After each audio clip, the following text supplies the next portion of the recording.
నీ సంకటములన్నిటినీ కుదుర్చువాడు.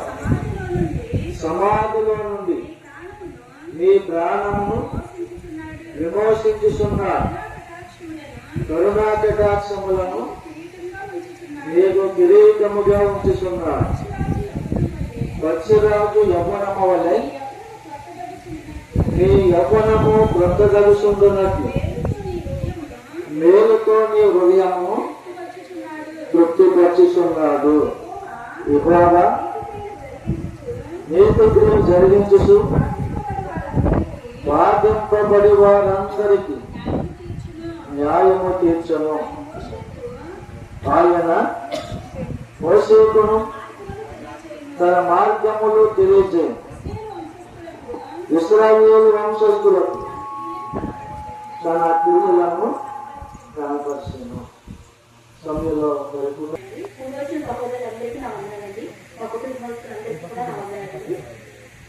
మొట్టమొదటి తెలియజేయండి ఏంటంటే మా చిన్నమావయ్య గారైన బిడ్డల విషయమే మీకు తెలియజేయాలని ఆశపడుతున్నానండి. 20 మినిట్స్లో మేము చాలా ప్రయాసపడ్డారని పాపమైనా చాలా కష్టపడి చాలా ప్రయాసతో స్వస్థపరచడానికి దేవుడు స్వస్థపరిచి చూపించారండి. మొదటగా ఆపరేషన్ చేయించడం జరిగింది, కానీ అది సక్సెస్ అవ్వలేదండి. అది ఫెయిలియర్ అవడం వల్ల ఇన్ఫెక్షన్ అయిపోయిందండి లోపల. చాలా బాధపడ్డాడు పిల్లడు. యవనస్తుడు ఇలా అయిపోతున్నాడు ఏంటి, ఇవన్నీ చాలా వేదన పడ్డామండి. సుమారు 2 వారాల వరకు ఎవరికి మేము గమనించుకోలేకపోయాను. నొప్పి అనేవాడు. అయినా సరే యవనస్తుడు ఇదేంటి ఇలా మూడుపోతున్నాడు అని చాలా వేదన పడేవాళ్ళండి. రోజు అడిగిన ప్రాంతంలో మేము జ్ఞాపకం చేసుకునేవాళ్ళు. అయినా ఏం తెలుసుకోవస్తుంది చూపిస్తే బాగా ఇన్ఫెక్షన్ అయిపోయింది లోపల అని చెప్పి సీరియస్ ఆ డాక్టర్ గారే మళ్ళీ 2వ చేశారండి. ఆపరేషన్ చేస్తే అది కొంచెం బాగానే ఉంది అనుకున్నాం. అయినా సరే ఇంకా మెరుగుపడలేదండి. ఇంకా ఇంటికి వచ్చినప్పుడు వదిన ఎలా ఉంది ఎలా ఉంది, ఎందుకంటే మా అన్నికి కూడా ఇలాగే ఆపరేషన్ చేయించామండి. తనకి ఇంకా దీనికంటే చాలా పెద్ద ఆపరేషన్ చేయించాం, తనకు సెట్ అయిపోయింది. ఒక్కడే ఎంత చేయించుకున్నాడండి మా అన్నయ్య. అదేంటి దీనికి ఇంత చాలా దగ్గరలో ఉన్నారు మా అయ్య, చాలా కంటికి రకంగా చూసుకుంటారండి. ఎందుకంటే నేను అన్నీ నాకు తెలుసు, మా అత్తయ్య గారు ఎలా చూసారో మాకు తెలుసు. అలాగే మా చిన్నపిల్ల ఆపరేషన్ జరిగినప్పుడు కూడా మాతో పాటు కూడా ఉండిపోయేవారు అండి హాస్పిటల్లో. అంత జాగ్రత్తగా చూసుకుని 2 పిల్లలు సంరక్షించేదండి. ఆడపిల్ల మా పిల్లలు కూడా చాలా సంరక్షించి పోషించి దేవుని భయంలోనూ ప్రజల భయభక్తిలోనూ కూడా ఉంచి అతనికి తెలియజేస్తారండి. మీరు అందరికీ తెలుసు. అలాగే సంచి కూడా ప్రభు యవ్వన దశలో తల్లి లేకపోయినప్పటికీ ఇద్దరిని కూడా చాలా సంరక్షించాడండి. ఏ వ్యసనాలు లేవు, ఏ అలవాట్లు లేవు, సరైన తిండి పెట్టుకునేడానికి కూడా తల్లి లేదు. అయినా తండ్రి ఏంటి తండ్రి వేదన, ఏంటి ఇంకా వేదన పడుతున్నాడు, తనకి స్వస్థత కలగట్లేదు, మందుల వల్ల ఏమైనా ఏవైనా సరే స్వస్థత కలగట్లేదు. మేము చాలా వేదన చెందామండి. మా కుటుంబస్తులకి ఏంటి అందరికీ మేము తెలియజేస్తామండి. ఇక్కడైనా ఇంకా వేరే డాక్టర్ దగ్గరికి వెళ్ళి మెడిసిన్స్ మార్చుకున్నారంటే కొంచెం తేలిగ్గా ఉండదు అని చెప్తున్నారండి. దేవుని చిత్తమై ఉన్నదో దేవుని ఇచ్చిన ఆ డాక్టర్ని బట్టి ఇచ్చిన మెడిసిన్ బట్టి స్వస్థపరచబడాలని, అలాగే మీ సమస్యలందరూ ప్రార్థన అనుకున్న కుటుంబ ప్రార్థనలు సంఘ ప్రార్థనలు మనం జ్ఞాపకం చేసుకోండి. అలాగే దూర ప్రదేశాల్లో మా అత్తగారి విషయమే, మా చిన్నత్తయ్య గారి కుటుంబం విషయమే, మా కుటుంబం విషయమే వీరందరినీ ప్రార్థనలు చేసుకున్నారని మాకు తెలుసంటే రోజు దేవుని మాకు అప్పుడప్పుడు ఫోన్ చేసి మమ్మల్ని అడుగుతారు. ఎవరైనా మీకు ఇంత ప్రేమ కలిగి చేసినందుకు దేవాలయాన్ని పొందాలని మా చిన్న కక్షాన్ని దేవుడు దీవించగాక. కుమారుడు గురించి అందరూ కూడా ప్రార్థన చేసాం. తర్వాత మరి కుమారుడు వాళ్ళు తల్లి పొందుకున్న రక్షణ కూడా కలిగి ఉండాలి. జీవితంలో క్రీస్తు వారిని సంపాదించుకోవాలి. లోకంలో మనం ఎక్కడ ఉన్నా ఎక్కడ నివసించినా ఎట్టి పరిస్థితులు ఉన్నప్పుడు కూడా మరి తల్లి తండ్రి పొందుకున్న రక్షణ, మరి కుటుంబంలో బంధుమిత్రులు పొందిన రక్షణ కుమారుడు కూడా కలిగి ఉన్నట్లయితే దేవుడు ఇంకా అత్యధికమైన కృప నడిపించేవాడు ఉంటాడని చెప్పి తెలియజేస్తా ఉన్నాం.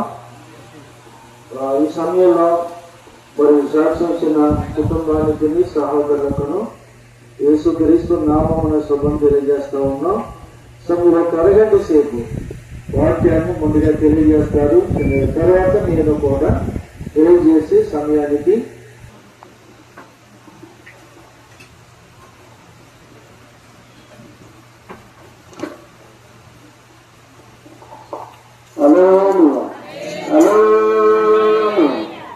సమీక్షించినటువంటి భగవతులకు కూడా వచ్చినటువంటి సహోదరులకు కూడికి ఏర్పరిచినటువంటి కుటుంబ సభ్యులందరూ కూడా ఉన్నారండి. అందరూ బాగున్నారు కదా. ఈ రాత్రి కాలం వచ్చే సందేశం ద్వారా ప్రార్థన చేసి రాత్రంతా కూడా ప్రభు మరి కుటుంబానికి నేనేమనుకున్నానంటే బ్రహ్మ జరిపోవడమేమో అనుకున్నాను. నాన్నగారిని అడిగితే తర్వాత అది కాదు అని చెప్పాను. నాకు చేసిన తర్వాత ప్రార్థన చేసి వ్యాపారించినట్లుగా ఒక కుటుంబంతో మాట్లాడినట్లుగా ఈ రాత్రి దేవుడు ఏ సందేశం ద్వారా మనతో మాట్లాడాలనుకుంటున్నాడు, కుటుంబంతో మాట్లాడాలని ఆశిస్తున్నాడు, సంఘముతో మాట్లాడాలని, గ్రామముతో మాట్లాడాలని ఆశించిన దేవుడే ఈ రాత్రి మనతో కూడా మాట్లాడతాడు. యోగు గ్రంథము 5వ అధ్యాయము, యోగు గ్రంథము 5వ అధ్యాయము 18వ వచనం. ఆయన గాయపరిచి గాయములను కట్టును, ఆయన గాయము చేయను, ఆయన చేతులు స్వస్థపరచును. చాలా ప్రార్థన చేసుకుందాం. మహోన్నతుడా, సర్వశక్తిమంతుడైన ప్రభువా, మమ్మల్ని మితుల్లో ప్రేమించి పర్లోకపు తండ్రి, ఈ రాత్రి కాలం నందు ప్రభు ఎంతగానో సందేశము ద్వారా గత కాలంలో ప్రభు నాయన సూర్యనారాయణ గారి కుటుంబంలో ప్రభు నాయన లోకేష్ గారిని బట్టి ప్రవంతకు బలహీనం అయిపోయినప్పటికీ రాత్రి ప్రభ మీరు బాగు చేస్తారని డాక్టర్లో ఉండి గొప్ప వైద్యుడిగా కార్యం చేస్తారని నమ్ముతున్నాం. ఈ రాత్రి సంఘముతోను కుటుంబముతోను నేను అతను మాట్లాడి సహాయం కొనుక్కోమని ఏసైనా అంతా అడుగుతున్నాను తండ్రి. ఆమేన్. సందేశం ఏంటంటే గాయపరచు దేవుడే స్వస్థపరచు వైద్యుడు. గాయపరచు దేవుడే స్వస్థపరచు వైద్యుడు. యోగు గ్రంథం ఉన్నటువంటి మాట 5వ అధ్యాయం 18వ వచనం ప్రకారంగా ఆయన గాయపరిచి గాయములు కట్టును, ఆయన గాయము చేయను, ఆయన చేతులు స్వస్థపరచును అంటున్నాడు. దేవుడే గాయపరుస్తాడట, ఆయన చేతులే స్వస్థపరుస్తాడట. ఎందుకంటే ఇది జాతి గమనించినట్లయితే మన జీవితంలో కొన్ని గాయాలు మనుషులకి కలుగుతాయటండి, చేయవచ్చు. కానీ దాని పరిస్థితుల్లో చేయజారిపోవచ్చు. కానీ కొన్ని గాయాలట దేవుడే వాటిని అనుమతిస్తాడట. ఎవరు అనుమతిస్తాడండి? దేవుడే అనుమతిస్తాడు. అయితే ఆ గాయం శాపము కాదు, శిక్ష కూడా కాదని చెప్పి రాత్రి తెలియజేస్తున్నాడు దేవుడు. ఎందుకంటే ఒక ఆత్మీయ శాస్త్ర చికిత్స చేయాలని ఆశపడుతున్నాడు ఈ రాత్రి లోకేష్ గారికి. ఎందుకంటే దేవుడు వైద్యుడుగా ఆయన ప్రయత్నంలో తోడుగా ఉండి మరి తండ్రి గారి కుటుంబము అంతా కూడా దేవుడు కార్యాలు చేశాడు. అంటే హాస్పిటల్కి వెళ్ళినప్పుడు లోపలికి వెళ్ళినప్పుడు డాక్టర్ ఏం చేస్తారంటే బాగు చేయడానికి ఆ కుట్లు వేయడానికి వారందరికి అన్ని కూడా సిద్ధపాటు చేసుకుంటారు కదండి. సిద్ధపాటు చేసినారు. వాళ్ళు ఏం చేస్తారంటే ఆయన బాగుపడాలనే ప్రయత్నాన్ని చేస్తారు. ఆ కుట్లు వేసిన తర్వాత ఇప్పుడు వారు జాగ్రత్తగా అన్ని కూడా గమనించుకొని ఎక్కడ ఏ వస్తువులు పెట్టుకోవాలి అన్ని పెట్టేసుకొని వారందరూ కూడా జాగ్రత్త పడతారు. అంటే ఒక ప్రాణం పోతే జాగ్రత్తగా మనము ఇంటికి అప్పచెప్పాలని ఒక బాధ్యత కలిగి డాక్టర్లు చేస్తారు. అలాగే దేవుడు కూడా ఒక బాధ్యత కలిగే డాక్టర్లో ఉండి వారు చేసిన వైద్యాన్ని బట్టి వారు చేసిన ఆపరేషన్లో దేవుడు తోడుగా ఉండి ఆయన వారు ఏం చేస్తారంటే శరీరాన్ని పోషేస్తారు. ఏం చేస్తారండి? పోషేస్తారు. ఆ పోసిన తర్వాత కుట్లేస్తారు. ఆ పుట్టుల్లో కూడా దేవుడు ఏం చేస్తాడంటే ఆ వేసినటువంటి పుట్టులు కూడా నాశనం చేయడానికి కాదు, ఆత్మలో బాగు చేయడానికి వారు సిద్ధపడతారట. ఈ రాత్రి లోకేశ్వర విషయంలో దేవుడు కార్యాన్ని సఫలపరిచాడు. అది నాశనం అయిపోవాలి దేవుడికి చిత్తం కాదు, మరణించాలని చిత్తం కాదు. కానీ దేవుడు బాగు చేయడని ఒక ప్రణాళికతో ఆయన ఆపరేషన్ థియేటర్లోకి తీసుకెళ్ళాడట. ఎందుకంటే వారు బ్రతికించడానికే చేస్తారు. కానీ అలాగే డాక్టర్లు ఎలాగైతే బ్రతికించడం చేస్తారో దేవుడు కూడా అలాగే బ్రతికించడానికి ఆయన సహాయము చేస్తాను అంటున్నాడు. ఎందుకంటే దేవుడు కొన్ని సందర్భాలకంట మొదటిగా మన గర్వాన్ని చూస్తాడట. ఏం చూస్తాడండి? గర్వాన్ని అంటే లోపల ఏమన్నా ఒకవేళ గాయం ముట్టిన తర్వాత నన్ను కూడా బాగు చేస్తున్నటువంటి ఆలోచన ఉంటారా లేదన్నటువంటిది దేవుడు మొదట గమనిస్తాడట. రెండవది ఆయన అవిధేయతను చూస్తాడట. అంటే ఒకవేళ నేను ఆపరేషన్ థియేటర్లో తీసుకెళ్ళాను కదా, డాక్టర్లో ఉంటే ఆపరేషన్ చేయించాను కదా, నేను బాగు చేస్తాను ఒక నమ్మకం నా మీద పెడతలేదన్నట్టు ఆయన విధేయతను చూస్తాడట. ఆ విధేయతను బట్టి బయటికి తీసుకురావడానికి నా మీద నమ్మకం ఉంచుతాడా లేదన్నటువంటి ఆయన సిద్ధపడతాడట. మూడోది ఆత్మీయ అలసత్వాన్ని చూస్తాడట. అంటే ఆత్మీయంగా ఎదగడానికి ఇష్టపడతాడా లేదా? నా యందు ఇంకా ఆలస్యం చేస్తున్నానని చెప్పి ఇంకా బలహీన పడిపోతుంది అనుకుంటారా, లేకపోతే దాని దారి నుండి బయట తీసుకొస్తానటువంటిది ఆలస్యమైన గొప్ప కార్యం చేస్తానని నమ్ముతాడో లేదనేటువంటిది ఆయన చూస్తాడట. ఎందుకంటే ఆయన ఆత్మీయ జీవితాన్ని చూసే దేవుడై ఉన్నాడు. లోపల అంతరంగాన్ని ఆలోచన పరీక్ష చేస్తాడు. ఆలోచన లోకి ఎన్నో ఆలోచనలు ఉండొచ్చు, బతుకుతాను లేదనుకోవచ్చు, కుటుంబ సభ్యులంతా బాధపడి ఉండొచ్చు. కానీ దేవుడు ఆయన పరలోక దీవెనలు పంపించడానికి, ఆయన స్వస్థపరచడానికి, గాయం నుండి దూరపరచడానికి దేవుడే డాక్టర్లో ఉండే వైద్యంలో తోడుగా ఉండి గృహాన్ని క్షేమంగా చేసుకొచ్చాడు. ఎందుకంటే ఆయన చిత్రం ఏంటంటే ఆయనే గాయపరుస్తాడట, కొన్నిసార్లు ఆయనే మనను స్వస్థపరుస్తాడట. ఎందుకంటే ఆయన చేతిలో కొన్నిసార్లు మనం పరీక్ష పెట్టేవారుగా ఉంటాయండి. ఎందుకంటే తిరిగి ఆయన దగ్గరికి వస్తాడేమని చూస్తాడట. ఏం చేస్తాడండి? మరలా ఈ లోక ఆశలన్నీ విడిచిపెట్టి నా దగ్గరికి వస్తే నూతన కార్యాన్ని చేయాలని ఆశపడే దేవుడై ఉన్నాడు. ఆరోగ్యం ఇవ్వడమే కాదు, మరింతగా ఆశ కలిగిన దానికంటే మేలుకరమైన ఉద్యోగంలో లేక వివాహం చేయాలని ఆశపడుతున్నాడేమో దేవుడు. నూతన కార్యం చేయాలని దేవుడు ఆలోచనలు ఘనంగా ఉన్నాయట. లోకేశ్వరు ఆలోచించాలి. ఈ విషయంలో దేవుడు ఎంతో జాగ్రత్త తీసుకున్నాడు. ఈ రాత్రి సంఘం ఎదుట, శాఖల ఎదుట, గ్రామం ఎదుట మిమ్మల్ని నిలబెట్టడానికి కుటుంబ సభ్యుల మధ్య దేవుడు ఒక ప్రణాళిక కలిగి ఉన్నాడట. ఎందుకంటే ఆయన జాగ్రత్తగా గమనించాడు 3 విధాలుగా. మొదటిగా మానవుని ఆ రోజున మొదటిగా ఏం గమనించాడండి? ఆయన మన గర్వాన్ని గమనిస్తాడు, 2 అవిధేయతను గమనిస్తాడు, 3 ఆత్మీయతను గమనిస్తాడు. అంటే ఆనాడు ప్రజలు అలా ఉన్నారు, కానీ వాటి నుంచి బయటపడితే కనుక దేవుణ్ణి ఆరాధిస్తాం లేదంటే ఆయన జాగ్రత్తగా గమనిస్తాడటండి. ద్వితీయోపదేశకాండము 32-39 చూసినట్లయితే, ద్వితీయోపదేశకాండం 32-39. ఇదిగో నేనే దేవుడను, నేను తప్ప వేరొక దేవుడు లేడు. మృతుల నుంచి వాడను, బ్రతికించేవాడు నేనే, గాయపరిచేవాడను, స్వస్థపరిచేవాడు నేనే. నా చేతిలో నుండి విడిపించేవాడు లేడు. నేను తగలవాడు, నా ఖడ్గము నా చేత నాయన పట్టుకునేలా నా శత్రువులకు ప్రతికారము కలుగు చేసేదను. నేను దూషించే వారిని ప్రతిమలు ఇచ్చేదను, రక్తం వచ్చేది నా బాణములు భక్తుల్లా చేసేదను అంటున్నాడు. నీకు నేనే దేవుడని అంటున్నాడు. ఎందుకంటే ఆయన తప్ప వేరొక దేవుడు లేడు అంటున్నాడు. భూతను నిలిచేవాడును బ్రతికించేవాడును కూడా నేను. మరణాన్ని తీసుకెళ్లాలన్నా నా దగ్గరే ఉన్న నా చేతుల్లో ఉంది, బ్రతికించాలన్నా నా చేతుల్లో ఉందని దేవుడు స్పష్టంగా తెలియజేస్తున్నాడండి. ఎందుకంటే ఆయన గాయపరిచేవాడు, స్వస్థపరిచేవాడు కూడా ఆయనే అంటున్నాడు. ఎందుకంటే నా చేతులు విడిపించేవాడు ఒకడు కూడా లేడు. ఈ లోకంలో ఎవరు విడిపించలేరు బంధకాల నుంచి, మరణం నుండి, అపాయం నుండి అని చెప్పి ప్రభు వారి కదా వాక్యం సూటిగా తెలియజేస్తుందంటే, నేను తరలినాడు నా ఖడ్గము నూరి. ఖడ్గం అంటే వాక్యం. ఈనాడు వాక్యాన్ని ఆయన బాగా చదవాలని ఆశపడుతున్నాడు దేవుడు. ఎందుకంటే ఇక్కడి నుంచి లోకేశ్ విషయంలో గొప్ప కార్యం చేస్తాడు. వాక్యం జ్ఞానించాలి, సమయం ఉన్నప్పుడల్లా ప్రార్థన చేయాలి. దేవుడు ఒక ప్రణాళికతో బయట తీసుకొచ్చాడు.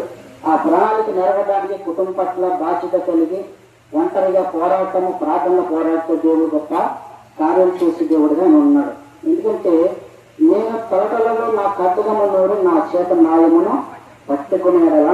న్యాయం అంటే దేవుడి వాక్యం, అది న్యాయాధిపతి, న్యాయం చేసిన దేవుడై ఉన్నాడు కనుక ఆయన పక్షాలు ఎవరైతే ఉంటారో వారిని చేర్చుకోవడానికైనా సిద్ధపడేవారుగా ఈ రాత్రి ఉన్నాడండి. ఎందుకంటే నా శత్రువులకు అధికారము కలుగు చేసేదని అంటున్నాడు. ఎందుకంటే శత్రువు ఎవరు కాదు, సైతాన్.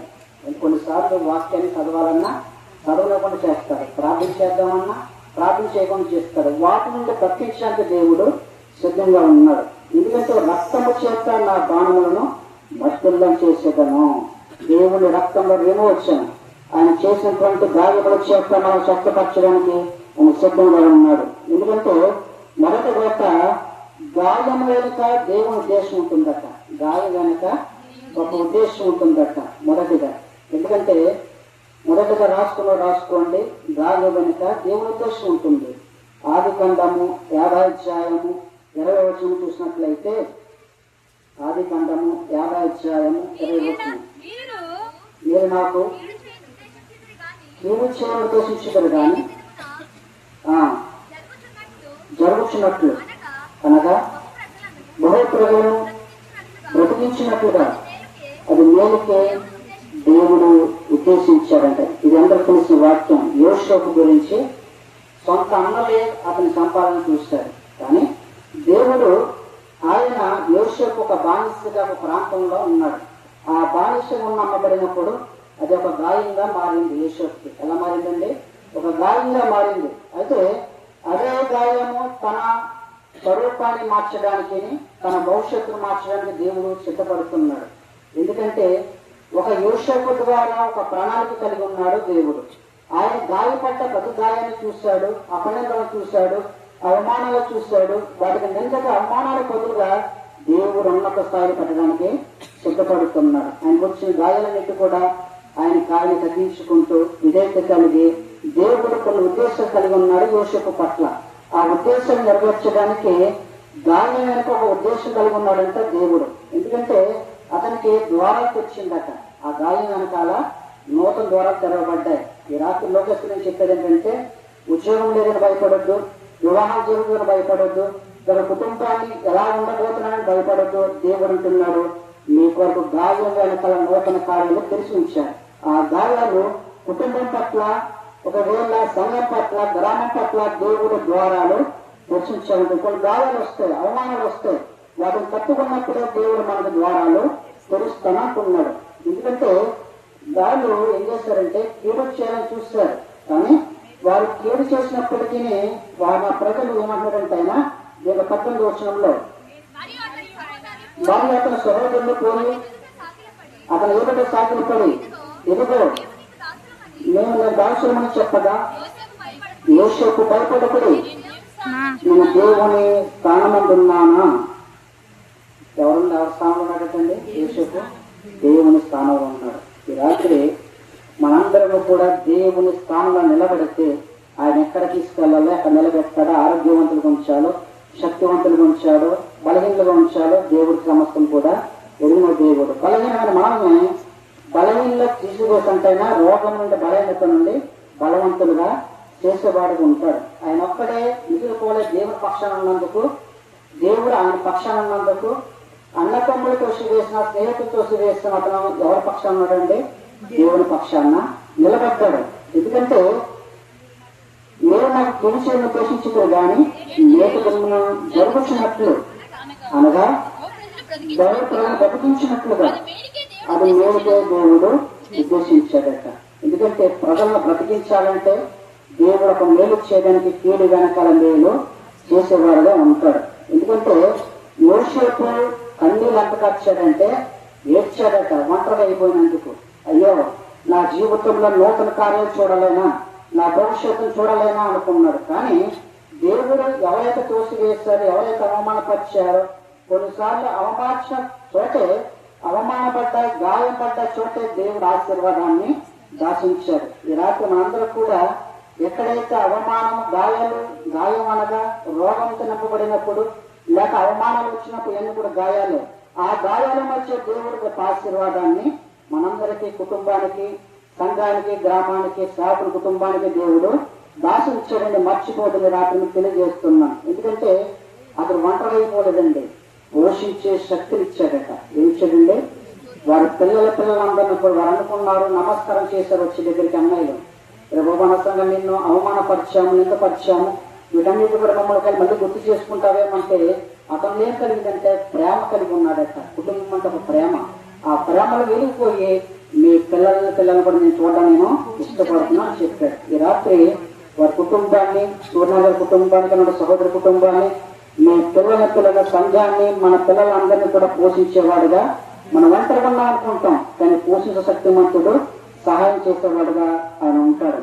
ఆది కాండము 39, 25, 29 చూసినట్లయితే ఆది కాండము 32, 25, 29. ఆది కాండం 32, 25.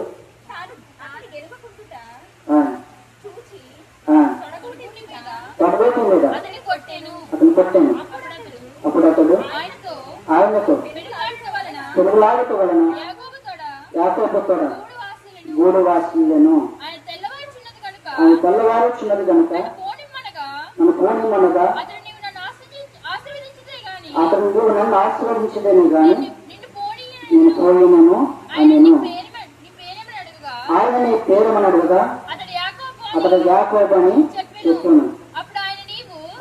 అప్పుడు ఆయన నీవు దేవునితోనూ మనుషులతోనూ పోరాడి గెలుస్తూ కనుక ఇక మీదట నీ పేరు ఇశ్రాయేలు గాని యాకోబు అనబడదని చెప్పాడండి. ఈ జాగ్రత్త గమనించినట్లయితే దేవుని దూతలతో పోరాడిన వాడు ఎవరండి?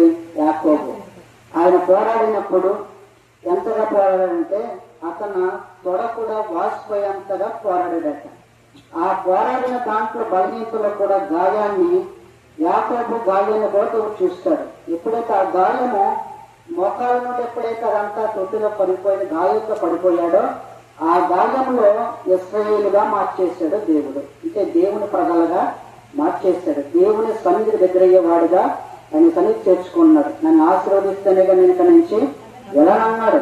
అలాగే రాత్రి నూతనమైనటువంటి ఆరోగ్యాన్ని, నూతనమైనటువంటి జీవితాన్ని దేవుడు ఎవరికి ఇచ్చారండి?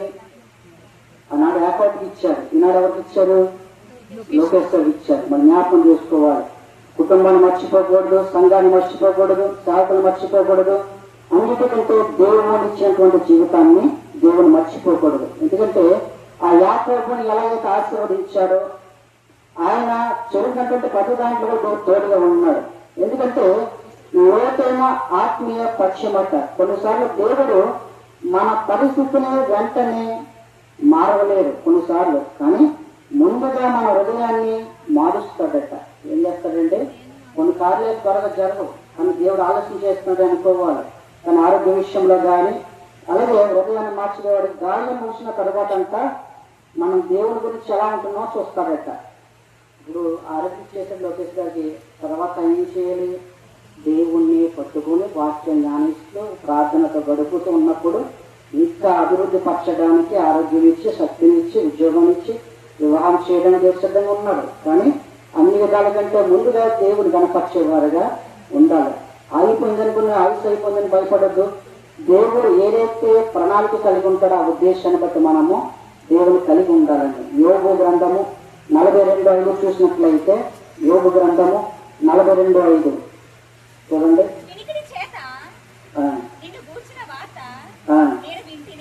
నేను ఉంటేనే అయితే ఇప్పుడు నేను కనులారా నేను చూస్తున్నాను. కావున నన్ను నేను అసహించుకుని చాలమ్మా. అయితే ఇది చూసినట్లయితే అండి, ఇది వాక్యం ఏంటంటే 4వ వచనంలో చూసినట్లయితే అండి, నేను మాట్లాడకూరుచున్నాను, దయచేసి నా మాట ఆలోచించు, నా సంగతిని అడుగుతాను, దాన్ని నాకు తెలియజెప్పము అంటున్నాడు. అయ్యా నేను ఒక సంగతి అడుగుతాను. ఎందుకంటే ఆ సంగతి అడగడానికి దేవుడు ముందుగా ఇంత ముందట ఎన్నడూ కూడా నేను ఏం చేసేవాడిని అంటే చెవుత వినేవాడిని. ఏం చేసేవాడట? యోగు గారు చెవుత వినేవాడట. ఆ చెవుత విన్నప్పుడు పర్వత కల్లారా ఆయన చూడాలని, కల్లారా ఆయన ఒక వాక్యాన్ని వినాలని చూసేవాడుగా తయారయ్యాడట. ఈ రోజున వాక్యాన్ని వింటున్నారు. కల్లారా ఆయన వాక్యాన్ని వినడానికి, శ్రద్ధగా బ్రతకడానికి, దేవుని ప్రార్థనతో ఉండడానికి ఆయన సిద్ధపడమంటున్నాడు. ఎందుకంటే దేవుడు ఎప్పుడు కూడా చూడలేని కార్యాలు చేయాలంటే మనము విన్నవారమే కాదు, గ్రహించేవారముగా, వాటి ప్రకారంగా జీవించేవారముగా మనం ఉండాలని కోరుకుంటున్నాడండి. వెనుక వచ్చాక నేను వచ్చిన వార్తను నేను వింటూనే అంటున్నాడు. అంటే నువ్వు చేసిన అద్భుత కార్యాలు ప్రభునైన వాక్యాన్ని నువ్వు ఇచ్చినటువంటి దర్శనము ద్వారా, నువ్వు ఇచ్చినటువంటి ఆపాదను నడిపించడం ద్వారా అనేక తప్పించినట్టు నేను విన్నాను. నీ వార్త బాగు చేస్తున్న విశ్వాసముతో నేను వింటున్నాను. గత కాలంలో తండ్రి గారు వచ్చారు, నేను కూడా కొన్నిసార్లు వచ్చినప్పుడు ప్రార్థన చేసుకున్నప్పుడు ఆయన స్పందించారు. ఇద్దరు వాక్యానికి లోబడినప్పుడే దేవుడు స్వస్థపరిచేవాడుగా ఆయన ఉంటాడు. విన్నారు. తర్వాత దేవుడు ఏం కోరుకున్నాడంటే, అయితే ఎప్పుడు నేను కనులారా నిన్ను చూస్తున్నాను అంటున్నాడు. అయ్యా వినడమే కాదు, కనులారా ఇప్పుడు మనమందరం కూడా ఆయన చూస్తున్నాం లేదండి. దేవుడు వాక్యము ద్వారా కనులారా చూసేటట్టుగా కార్యాన్ని చేస్తాడు. ఎందుకంటే దేవుడు రెండవది ఏంటంటే ఆత్మీయ మర్మం ఉంది. రెండవదిగా త్వరగా ముగించడానికి ఇష్టపడతాను. దేవుడు విరిచేది మళ్ళీ నిర్మించడానికేనట. దేవుడు విరుస్తాడట మళ్ళీ నిర్మించడానికేనట.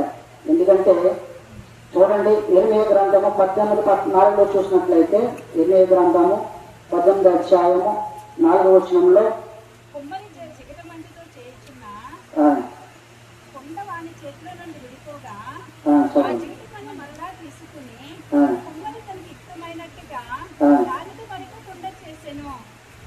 అంతటి యెహోవా వాక్కు ప్రత్యక్షమై ఇలాగ సెలవిచ్చెను. ఇశ్రాయేలు వారలారా, ఈ కుమ్మరి మట్టికి చేసినట్లు మీకు చేయలేనా? ఇదే యెహోవాకు చిగటమన్న కుమ్మరి చేతిలో ఉన్నట్లుగా ఇశ్రాయేలు వారలారా మీరు నా చేతుల్లో ఉన్నారు అంటున్నాడు. ఒక కుండ దగ్గరికి వెళ్ళమన్నాడు. ఆ కుమ్మరి ఎలా చేస్తారో చూడు ఒకసారి అని చెప్పి ఆ యొక్క వ్యక్తికి చెప్పాడు. ఎందుకంటే ఎలాగైతే నున్నగా పాడైపోయిన దాన్ని ఎలాగైతే చేస్తున్నాడో ఆ పాత్ర చెడిపోయినప్పుడు ఎలా ఉంటుందో చూడమంటున్నాడు. బాగు చేసేటప్పుడు ఎలా ఉంటుందో, చెడిపోయిన ఎలా ఉంటుందో చూసుకోమంటున్నాడు. ఎందుకంటే నేను బాగు చేయగలివాడిని, దాన్ని సమానం కూడా చేయగలివా అన్నాడు. నా జీవితం కూడా జరిగింది కదండి. ఎందుకంటే పడిపోయిన స్థితిలో కూడా దేవుడు విడిచిపెట్టలేదు. ఎందుకంటే ఆ గాయాన్ని కూడా దేవుడు ఎవరు చూశారు?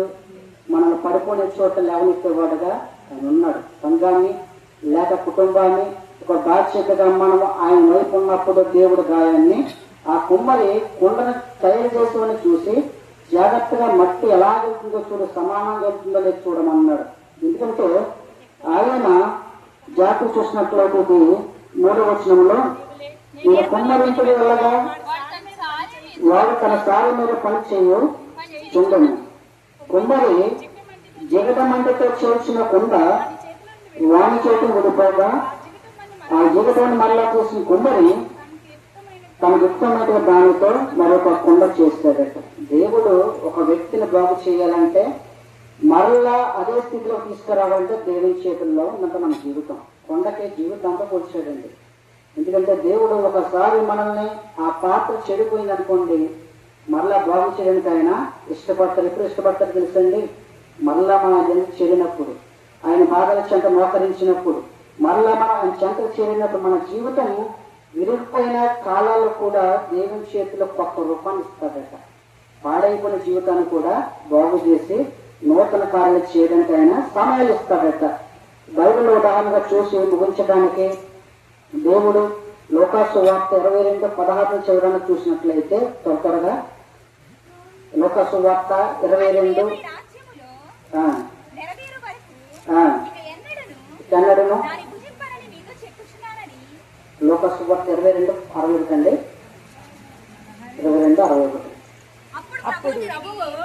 అప్పుడు ప్రభువు తిరిగి పేతురు వైపు చూసిన కనుక పేతురు 7 కోడి ఉంటే ఈ ఉమ్మారు నా నిర్వహణని ప్రభువు తనతో చెప్పిన మాట జ్ఞాపకం చేసుకుని వెలుపులు పోయి సంతాపపడి ఏడ్చాడంట. అంటే ప్రభువా 3 సార్లు నేను విసర్జించాను, ఈసారి నిన్ను విసర్జించినందుకు ఏడుస్తున్నాడట. ఈ రాత్రి లోకేశ్వరం చెప్పేది ఏంటంటే ఆయన గాయాన్ని ముట్టాడు.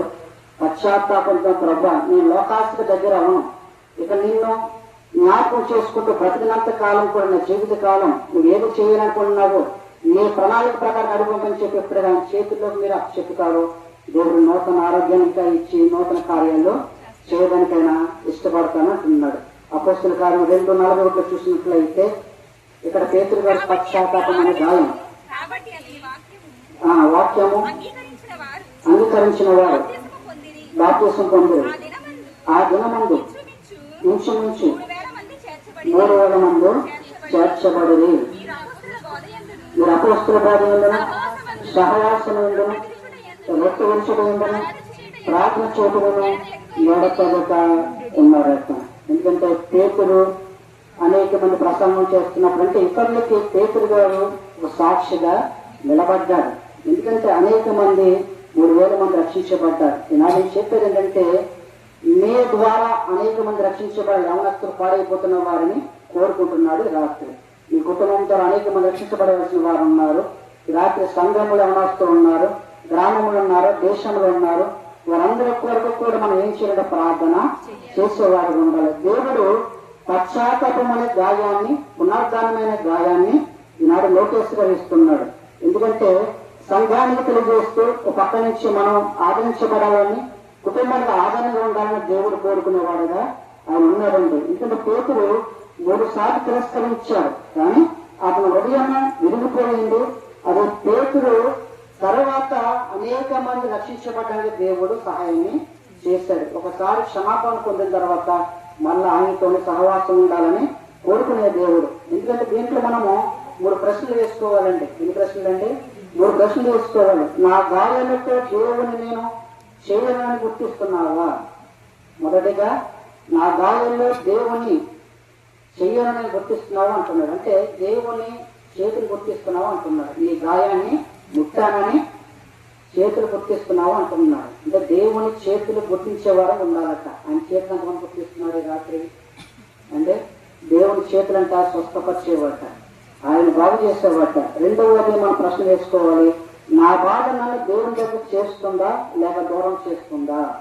దేవుడికి దూరంగా ఉంటున్నామా, లేక గాయాన్ని ముట్టిన తర్వాత తగ్గిపోయిన తర్వాత ఇంకా దూరం అయిపోతున్నామా అనేటువంటిది ప్రశ్న వేసుకోమన్నాడు దేవుడు. మూడవ ప్రశ్న, నా వెలిగిన స్థితిని దేవుని చేతిలో పెట్టానా లేదా? నలిగిపోయిన బ్రతుకును దేవుని చేతిలో పెడితే అది సహాయాన్ని చేస్తానంటున్నాడండి. ఎందుకంటే 3వ భాగంగా ముగించేసి 3వ భాగం తెలియజేసి నేను ముగిస్తానండి. గాయముల ద్వారా దేవుడు మనల్ని పవిత్రపరుస్తాడట. గాయముల ద్వారా దేవుడు మనల్ని పవిత్రపరుస్తాడు. 1 పేతురు 1:7 చూసినట్లయితే 1 పేతురు 1:7 చూసినట్లయితే నశించిపోవు సువర్ణము అగ్ని పరీక్ష వలన పరిశుద్ధపరచబడుతున్నది గనక దానికంటే అమూల్యమైన విశ్వాసం ఈ శోధన చేత పరీక్షకు నిలిచినట్టు యేసుక్రీస్తు ప్రత్యక్షమైనప్పుడు మీకు నొప్పును మహిమయు ఘనత కలుగుట కారణమగును అంటున్నాడు. ఎందుకంటే మీ విశ్వాసాన్ని పరీక్షిస్తాడట. చూడండి, బంగారాన్ని అగ్నిలో వేసినప్పుడు వేయకుండా శుద్ధి చేస్తాం లేదండి. అగ్నిలో వేసిన శుద్ధి అవుతుందా కదా? ఎందుకంటే ఒక అగ్నిలో పడితేనే కానీ, కుటుంబం వేయబడితేనే కానీ అది ఒక సుందరమైన రూపంలో ఒక వస్తువు రాదు. అలాగే దేవుడు మనల్ని పరీక్షిస్తాడట. అది గాయాలను ముట్టిన తర్వాత ఎలాగుంటున్నావో, గాయాన్ని బాగు చేసిన తర్వాత నూతనమైన మనసు ఇచ్చే రక్షణ పొందిన వాడు సిద్ధపడమంటున్నాడు. ఎందుకంటే నూతన ఆరోగ్యాన్ని ఇచ్చిన వాడుగా ఆయన ఉన్నాడు.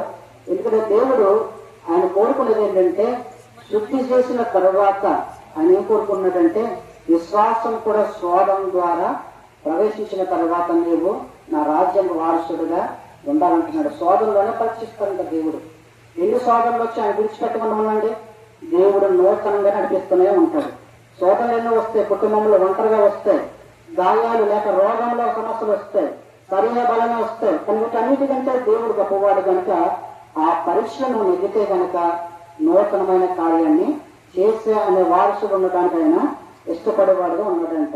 ఎందుకంటే ఆయన చెప్పిన మాట ఏంటంటే, ఇందువల్ల మీరు మిక్కని ఆనందించున్నారు కానీ అవసరం బట్టి నానా విధంగా చేత ప్రస్తుత కాలం కొంచెం కాలానికి దుఃఖము కలుగుతున్నది. కొన్ని దినాలు దుఃఖంగా ఉంటుంది, కానీ ఆ దుఃఖాన్ని బట్టి మరలా ఆయన చెప్పే మాట ఏంటంటే, నశించిపోయే సువర్ణము అగ్ని పరీక్ష వలన శుద్ధపరచబడుతున్నది అంటున్నాడు. పరీక్షలోనే దేవుడు గెలవాలంటున్నాడు. ఇప్పుడు ఎగ్జామ్ రాశారనుకోండి, దాంట్లో గెలిస్తేనే ఆనందమా, గెలవదు ఆనందం అండి? పిల్లలకు ఆనందమా, తల్లిదండ్రులకు ఆనందమా? పిల్లలు గెలిస్తేనే వారికి ఆనందం, తల్లిదండ్రులకు ఆనందం. అలాగే పిల్లలకు కూడా పరీక్షల్లో అనారోగ్య బలహీనతలో దేవుడు లేవనెత్తినప్పుడు, మన పరీక్షలో నెగ్గినప్పుడు దేవుడు మనం చూసి ఆనందపరిచే దేవుడే ఉన్నాడు. ఎందుకంటే ప్రతి ఒక్కరికి కూడా మీ విశ్వాసం ఈ శోధన చేత పరీక్షకు నిలిచినదై యేసుక్రీస్తు ప్రత్యక్షమైనప్పుడు మీకు మెప్పు మహిమ ఘనత కలిగి ఉంటుంది. ఆయన వచ్చేంత వరకు నేను రాకడ వరకు సిద్ధపడతాను ప్రభువా. రక్షణ పొందుకున్నారంటే ఇంకా లేదు అండి, పొందుకున్నారు కదా. ప్రతి కారణం చాలా జాగ్రత్తగా ఉండాలి. దేవుడు చెప్తారంటే, రాత్రి దేవుడు మీ కొరత మాట్లాడుతుంది ప్రత్యేకించి. ఇందుకే సంఘంతో మాట్లాడుతున్నాడు. రక్షణ పొందిన తర్వాత మీరు దేవునికి మహిమ వచ్చేట బ్రతికినట్లయితే మహిమ గల రాజు మహిమ కార్యాలు చేసేవాడుగా ఆయన ఉన్నారండి. ఇంకా 2 కొరింథీ 12:9 చదివి చివరి ఒక వాక్యం చెప్పి నేను ముగిస్తానండి. తండ్రి గారికి చెప్తాను. 2 కొరింథీ 17:7-9 2 కొరింథీ పత్రిక 2 కొరింథీ పత్రిక 12:7-9. ప్రత్యక్షత బహు విశేషంగా ఉన్నందున నేను అత్యధికంగా హెచ్చిపోకుండా నిమిత్తము నాకు శరీరంలో ఒక ముళ్ళు నేను అత్యధికంగా హెచ్చిపోకుండా నిమిత్తము నన్ను నలగొట్టుటకు సాతాను దూత ఉంచబడెను. ఆవిడ నా యొక్క తొలగిపోవాలని దాని విషయమై ముమ్మారు ప్రభు వేడుకుంటని అందుకు నా కృపణకు చాలును. బలహీనత యందు నా శక్తి పరిపూర్ణమగుచున్నదని ఆయన నాతో చెప్పాను. రాగా క్రీస్తు శక్తి నా మీద నిలిచిన నిమిత్తము విశేషముగా నా బలహీనత యందు బహు సంతోషముగా అతిశయ పడుచున్నానంటున్నాను. నేను ఎప్పుడు బలహీనను అప్పుడు నేను బలవంతుడు కనుక క్రీస్తు నిమిత్తము నా కలిగిన బలహీనతల్లోనూ మంగళలోనూ ఇబ్బందుల్లోనూ హింసలోనూ ఉపద్రవంలోనూ నేను సంతోషించుతున్నాను అంటున్నాడు పౌలు గారు. పౌలు గారికి ఒక ముళ్ళు పెట్టాడు సాతాను. ఆ ముళ్ళు నుంచి దేవుడే విడిచేయడానికి దేవుడు సిద్ధపడ్డాడు. ఎందుకంటే విడిచిన తర్వాత నేను ఒకవేళ ఇంకా గరిష్ఠుడైపోతానేమో అని చెప్పి అన్నట్లుగా తను తాను తగ్గించుకున్నాడండి. ఎందుకంటే దేవుడు అన్ని విధాలుగా కూడా పౌలుని పరీక్షించాడు. శరీరంలో ముళ్ళు ఇచ్చిన తర్వాత దేవుడు దాన్ని తీసివేశాడా లేదండి? తీసివేయలేదా? ఎందుకంటే తీసివేసిన తర్వాత ఏమి ఇచ్చాడానికి ఆయన కృప ఇచ్చాడట. ఒకవేళ మన బలహీనతలు తీసివేసిన తర్వాత దేవుడు కృప పౌలు గారు ఇచ్చినట్లుగా ఈ రాత్రి లోకేశ్వరాలు ఇచ్చినట్లుగా ఈ రాత్రి సంఘానికి ఆయన ఇస్తున్నాడు, మనకి ఇస్తున్నాడని మనం నమ్మాలి. ఎందుకంటే ఆయన ఎంతగా పోరాడాడంటే బలహీనతల్లో కూడా దేవుని కృప చాలనుకుంటున్నాడు. దేవుడు ఏమన్నాడంటే నా కృప నీకు చాలనుకుంటున్నాడు. ఎందుకంటే ఆయన కృప చాలు. ఆయన కృప ఉంటే మనం బ్రతుకుతున్నాం కనుక దేవుడు మనల్ని పరీక్షించేవాడుగా ఆయన సహాయం చేసేవాడుగా ఆయన ఉంటాడండి. ఎందుకంటే ప్రతి గాయము కూడా తొలగిపోదు కానీ ప్రతి గాయములో కృప ప్రవహిస్తుందట. ఏం చేస్తుందండి? కృప ప్రవహిస్తుందట.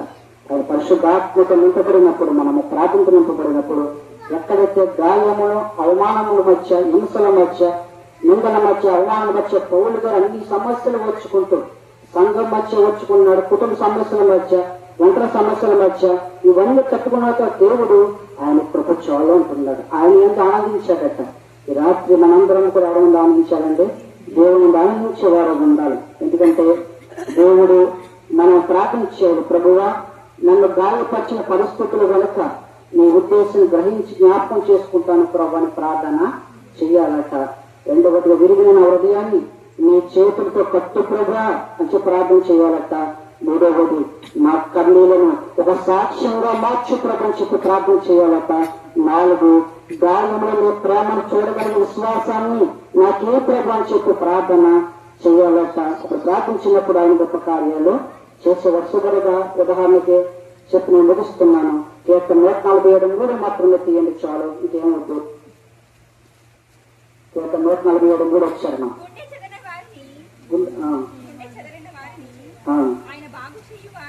బాగు చేయవాడు వాడు భాగములో కట్టువాడు. ఎందుకంటే గుండె చెదరవని ఆయన బాగు చేయవాడు, వారి గాయములను కట్టువాడు. అంటే గుండె కొన్నిసార్లు మన ఆలోచనలన్నీ మారిపోతుంటాయి, రకరకాల వ్యాధులు వస్తుంటాయి, శోధనలు వస్తుంటాయి. దేవుడు వెంటనే ప్రార్థించినప్పుడు ప్రభా నా గుండెకు, నా భద్రత, నాకు ఆ శరీరానికి బలహీనత తొలగించి ప్రపంచం ఎప్పుడైతే ప్రార్థన చేస్తామో ఆయనే బాగు చేస్తారు, కడతాడట. ఆనాడు ఇశ్రాయేలు ప్రజలు చెదిరిపోయారండి. ఎందుకు చదివిపోయి తెలుసా?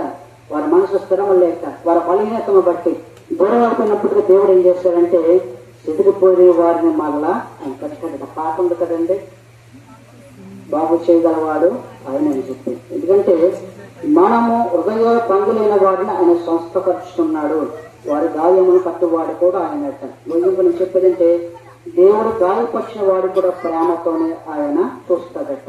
గాయపరిచేవాడు ప్రేమతో చేర్చుకునేవాడు కూడా ఆయనే. ఆయన కొట్టి చేయగా కట్టే చేయగా మారుతాడట. కొట్టిన తర్వాత కట్టే చేతిగా మార్చుతాడట. అంటే ఆయన గాయాన్ని ముట్టేవాడు, కట్టేవాడు ఆయన, ముట్టువాడు కూడా ఆయనట. ఎందుకంటే గాయపరిచేవాడు ఆయనే, స్వస్థపరిచేవాడు కూడా ఆయనే. క్రీస్తు శిలయాగం ప్రపంచం అంతా స్వస్థత మార్గం అయిపోయిందట. ఈ వాక్యాన్ని దేవుడు నిరూపించిన కాక. ఎందుకంటే గాయపరిచేవాడు దేవుడే, స్వస్థపరచు వైద్యుడు. మొదటగా తెలియజేసింది మూల వాక్యంగా యోగ గ్రంథము 5 తెలియజేశాను. ఆయన గాయములు కట్టును, ఆయన గాయములను స్వస్థపరచును అన్నాడు. ద్వితీయోపదేశ ఖండము 32:39 తెలియజేశాను. నేనే వారిని సంపుచ్చున్నాను కానీ నేనే బ్రతికించుతున్నాను, నేనే గాయపరిచేవాడు, నేనే స్వస్థపరిచిన వాళ్ళని ఆయన అంటున్నాడు. గాయం వెనుక ఒక ఉద్దేశం ఉంటుందట. అది ఆది ఖండము 50:20 తెలియజేశాను. యోసేపు గురించి ఆయన కన్నీళ్లతో ఎంతో ఏడ్చాడు, ఆయన గాయాన్ని కట్టాడు, అనేక దీవెనకరంగా మార్చాడు. అలాగే ఆది కాండం 32:25-28 వరకు యాకోబు గురించి తెలియజేశాను. ఆయన గాయం ఏంటంటే తొడ నోటి దగ్గర ఆయన గాయము దేవదత్తులు గాయపరచని తన గాయంలో కూడా పోరాడాడు. ఆ పోరాటంలోనే దేవుడు స్వస్థపరిచి నూతన ఆశీర్వాదాలు ఆయనకి ఇచ్చాడు. ఒక్క దేవునికి ఎసైన ప్రజలుగా మార్చేశాడు. లోతైన ఆత్మీయ పరిచయముగా ఆయన ఉండాలని కోరుకున్నాడు యోబుని. యోబు 42:5 ఇంతకుముందు నేను నిన్నప్పుడు చెవులో విన్నాను కానీ ఇప్పుడు నా కన్నులారా చూస్తున్నాను అంటున్నాడు. ఇప్పుడు ఇంతవరకు ఆయన కన్నుల చెవులారా విన్నాడు వాక్యాన్ని, ఇప్పుడు కళ్ళారా ఆయన సాక్ష్యాన్ని, ఆయన జీవితాన్ని రాబోతున్న కుటుంబం అంతా, సంఘం అంతా చూడబోతున్నాం. మనం ఒక ప్రార్థన చేయాలి. 2వ భాగం తెలియజేసిన మాట ఏంటంటే ఆత్మీయ మరణము దేవుడు విరిచేది మళ్ళా నిర్మించడానికి తెలియజేశాడు. ఇర్మియా గ్రంథము 18:4 చేశాను. అంటే ఒక కుండను ఎలాగైతే బాగు చేశాడు కుమ్మరి తయారు చేశాడు, అలాగే నూతనంగా మరణ లోకేష్ గారి నూతన ఆరోగ్యంతో నింపి నూతన కార్యం చూడాలని కోరుకున్న దేవుడు ఉన్నాడు. ఉదాహరణగా తెలియజేశాను. లోకాసు సువార్త 21:61-62 పశ్చాత్తాపం అనే గాయం అక్కడ చూసాము. అపోస్తల కార్యం 2:41 పేతురు పునర్ధానమైన గాయాన్ని ఆయన చూస్తున్నాడు. ఎందుకంటే ఆయన చూసినటువంటి ప్రతిదీ కూడా మనం చూస్తాం. 3వ భాగంగా తెలియజేశాను. గాయము ద్వారా దేవుడే మనము పవిత్రపరుస్తాడట. 1 పేతురు 1:7 ప్రకారంగా మన విశ్వాసాన్ని అనగా పేతురును సంఘాన్ని చూస్తున్నాడు. ఈనాడు లోకేష్ గారి సంఘాన్ని చూస్తున్నాడు, ఈనాడు మనల్ని చూస్తున్నాడు అని చెప్పి దేవుడు మనల్ని పరిశోధించినప్పుడు జాగ్రత్తగా ఉండాలని మనవి చేస్తున్నాను. అలాగే 2 కొరింథీ 12:7-9 పౌలు గారు శరీరాన్ని ముళ్ళు పెట్టినప్పుడు గాయాన్ని ఆయన దూరపరిచాడు. అది ఎంతగానో దేవుని కృప చాలన్నాడు. ఆ కృపలోని ఆనందించాడు. నా లోకేష్ గారు కూడా దేవుని సన్నిధిని ఆనందించాలని కోరుకుంటున్నాను. కీర్తన 147 తెలియజేస్తాను. ఎందుకంటే హృదయాన్ని ఆయనే, గుండె చదివిన వారిని బాగు చేయవాడని ఆయన చెబుతున్నాడు. ఎందుకంటే దేవుడు మనను స్వస్థపరచును గాక. వాటిని దేవుడు దీవించును గాక.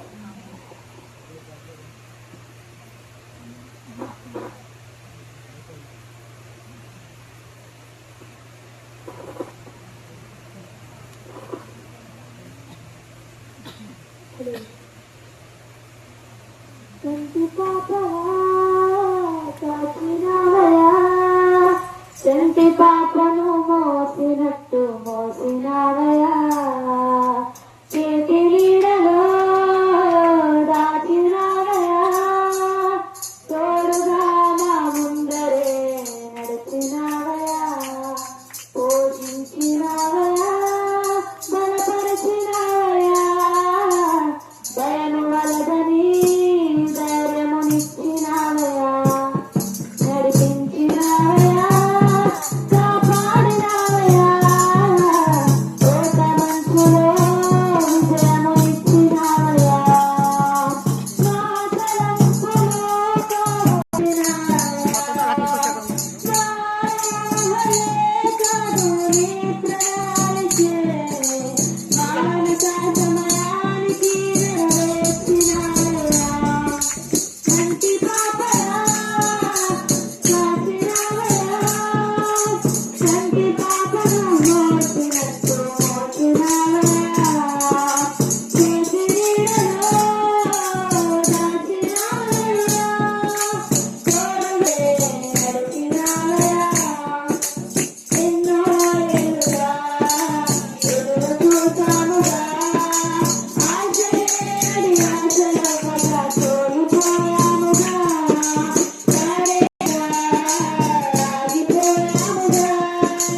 ప్రతి మనిషిని కూడా కాపాడడానికి, రక్షించడానికి లోకానికి వచ్చి ఉన్నారు. మరి ఇంతవరకు అనేకమైన విషయాలు తెలియజేశారు. అందులో ప్రాముఖ్యమైన విషయం ఏంటంటే, యోబు తన జీవితంలో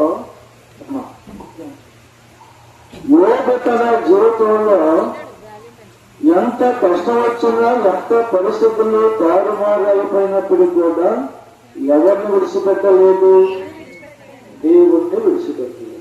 అలాగే మన జీవితాల్లో కూడా ఎన్నో వస్తూ ఉంటాయి, శోధం వస్తూ ఉంటాయి, బాధలు వస్తూ ఉంటాయి. ఒక సామెత ఉంది కదా, మనుషులకు రాకపోతే రాణులకి వస్తాయా? నిజంగా ప్రాణికి ఏదైనా బాధ వస్తుంది ఎవరు చెప్పుకుంటుంది? చెప్పుకో. మనుషులు వస్తే కనుక పక్కింటికి వెళ్ళైనా, లేదా మన స్నేహితులతోటైనా, బంధువులతోటైనా, ఇంటి వారితోనైనా చెప్పుకుంటాం. ఎందుకంటే కొంత బాధ నివారణ అవుతుందని. కానీ దాన్ని సంపూర్ణంగా స్వస్థపరిచేవాడు యేసుక్రీస్తు మాత్రమే. స్తోత్రం చెప్తాము. హల్లెలూయా. ఎందుకంటే అనేకమైన లేఖనాలు మనం ధ్యానిస్తూ ఉంటాం. ఎందుకంటే మన శరీరములో లేక మన యొక్క ఆలోచనలో ఉన్న ప్రతి భావాన్ని కూడా ఈ వాక్యము మనలో నుండి బయటికి తీసుకుని వస్తుంది. కొంతమంది ఎన్ని బాధలు వచ్చినా ఎవరితో చెప్పుకోరు. ఎందుకంటే ఆ బాధలు మళ్ళీ అందరితో చెప్తారేమో అని. ఎందుకంటే ఒక మాట ఎదుటిగా మీ యొక్క దృష్టిలో పడింది అనుకోండి, అది అలాగలాగా వెళ్ళిపోతుంది. కానీ ఎవరితో చెప్పుకున్నా చెప్పుకోకపోయినా మన ప్రార్థన ఏమనేవాడు ఒక ఆయన ఉన్నాడు కనుక ఆయనతో మాత్రము తప్పనిసరిగా ప్రార్థన ద్వారా తెలియజేయాలి. స్తోత్రం చెప్తాడు. చూడండి, కీర్తన 31వ కీర్తన 3వ వచనం చదవండి. నా కొండ, నా కోట నీవు, నీ నామమును బట్టి త్రోవ చూపి నన్ను నడిపించమంటున్నాడు భక్తుడు. ఎవరిని కొండగా పెట్టుకున్నాడు, ఎవరిని కోటగా పెట్టుకున్నాడు. కోట ఎంత ఎత్తుందో చూడండి. రాజుల కాలంలో ఉన్న కోటలు చాలా ఎత్తుగా ఉంటాయి. ఎందుకంటే అందులోకి ఏ శత్రువు కూడా చొరబడడానికి అవకాశం లేదు. కొండలు బలముగా ఉంటాయి. ఆ బలమైన కొండలు ఎంతో ఎత్తుగా ఉన్నప్పుడు కూడా శత్రువు ప్రవేశించాలన్నా కానీ ఆ బండను చూసినప్పటికీ భయపడుతూ ఉంటారు. అలాగా భక్తుడైన దావీదు మహారాజు కూడా సృష్టికర్త అయిన దేవుణ్ణి ఎలా చేసుకున్నాడంటే ఆయన కుటుంబానికి ఒక కొండగా చేసుకున్నాడు, ఒక కోటగా చేసుకున్నాడు. ఈనాడు మనము కూడా అలాగే ఉండాలి. దేవుడే నా కోట, నా కొండ అని ఎప్పుడైతే మనము అనుసరిస్తామో మన చుట్టూ కూడా ఒక ప్రాకారమైనటువంటి విలువైన పెన్షన్ దేవుని యొక్క దూతను మన కావులుగా ఉంచుతారు. బైబిల్ అనేక మంది భక్తులు ఉన్నారు. కొంతమంది గాయపరిచేవారు ఉన్నారు, కొంతమంది వ్యాధులతో ఉన్నారు, కొంతమంది దేవుని సంతకి వచ్చి ప్రార్థన విజ్ఞాపం ద్వారా నా పరిస్థితి, నా జీవితం ఎలా ప్రభు చెప్పి చెప్పుకునేవారు కూడా స్త్రీలలో ఉన్నారు, పురుషుల్లో కూడా ఉన్నారు. కానీ అందరికీ కూడా దేవుడు ఏం చేశాడంటే ఒక తృప్తికరమైన జీవితాన్ని, స్వస్థతలను ఆయన బాగు చేశాడు. స్తోత్రం చెప్పాము. అదే కీర్తనలో ఏమన్నాడంటే ఇప్పుడు చదువుకున్న వాక్యములో నా కొండ, నా కోట నీవి. ఎవరున్నారు లోకంలో? ఒకవేళ ఎవరైనా రాజును పెట్టుకోండి, మీరే నాకు ఆధారం అని, లేక ఎవరినైనా మన బంధువులు పెట్టుకోండి, మీరే నాకు ఆధారం అని, లేక మీ స్నేహితులు పెట్టుకోండి, మీరే నాకు ఆధారం అని ఎవ్వరు కూడా ఉండరు. ఎందుకంటే కొంతసేపు మనకి సహకారంగా ఉంటారు. ఆ తర్వాత దేవుడే మనకి అందరికీ కూడా ధన్యకరమైన కాపుదల మనకి ఇస్తాడు. నేను స్తోత్రం చెప్తాను. అదే కీర్తనలో నీ నామమును బట్టి నన్ను త్రోవ చూపించి నడిపించన్నారు. దేవుని మార్గంలో త్రోవ చూపించేవారు క్రీస్తు మాత్రమే, బైబిల్ మాత్రమే. ఒకవేళ త్రోవ తప్పిన వారికి ఎంత జ్ఞానము కలిగినా తెలుసుకోవాలన్నా కానీ వారికి జ్ఞానము సరిపోవడం లేదు. అందుకని భక్తుడు ఒక రాజుగా ఉండి ఆ రాజు భక్తుడు ఏం చేశాడంటే నీ నామమును బట్టి త్రోవ చూపించమంటున్నారు, నడిపించమంటున్నారు. అలాగే దేవుని మార్గంలో మనం నడుచుకోవాలి. ఇంకా ప్రభు నీ చిత్తం ఎలా ఉన్నదో నాకు తెలియదు కానీ నీ మార్గంలో నన్ను నడిపించని చెప్పని దేవుణ్ణి ప్రతి దినదినములో కూడా అడగాలి. ప్రార్థన ద్వారా అడగాలి, వాక్యం ద్వారా నడవాలి. మన ఆలోచన కూడా దేవుని సిద్ధ ప్రకారముగా ఆయనకి లోబడి ఉంటే ఆయన మార్గములో మనందరినీ కూడా సురక్షితముగా కాపాడుతాడు. స్తోత్రం చెప్దామా. హల్లెలూయా. చూడండి, ఒక మాట జ్ఞాపం చేసుకుందాం. యోహాను సువార్త 5వ అధ్యాయము 3వ వచనం నుండి 7వ వచనం దాకా చదువుకుందాం. ఆయా సమయములకు దేవదూత కోనేటిలో దిగి నీళ్లు కదిలించుట కలదు. నీరు కదిలింపబడిన పిమ్మట మొదట ఎవరు దిగుతారో వారు ఎట్టి వ్యాధి గల వారైనను బాధపడరు కనుక ఆ మంటపములలో రోగులు లెక్కేసుకోండి. అక్కడ ఎంతమంది ఉన్నారంటే 7 రకాలు ఉంటారు అక్కడ. మొదటి రోగులు, కుంటివారా, గురటివారు, కుంటివారు, మోస కాళ్ళు చేతులు గలవారు గుంపులుగా పడి ఉండేది. అక్కడ 38 ఏళ్ళ నుండి వ్యాధి గల ఒక మనుషుడు ఉన్నాడు.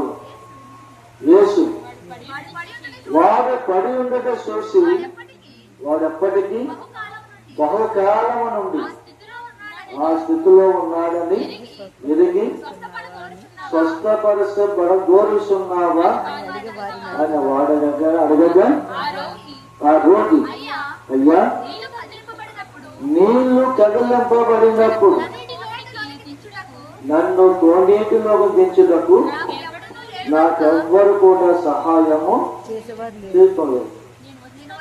నేను వచ్చినంతలో మరి ఒకరు నాకంటే ముందుగా దిగునని ఆయనతో చెప్తున్నారు. నేను స్తోత్రం చెప్తామని.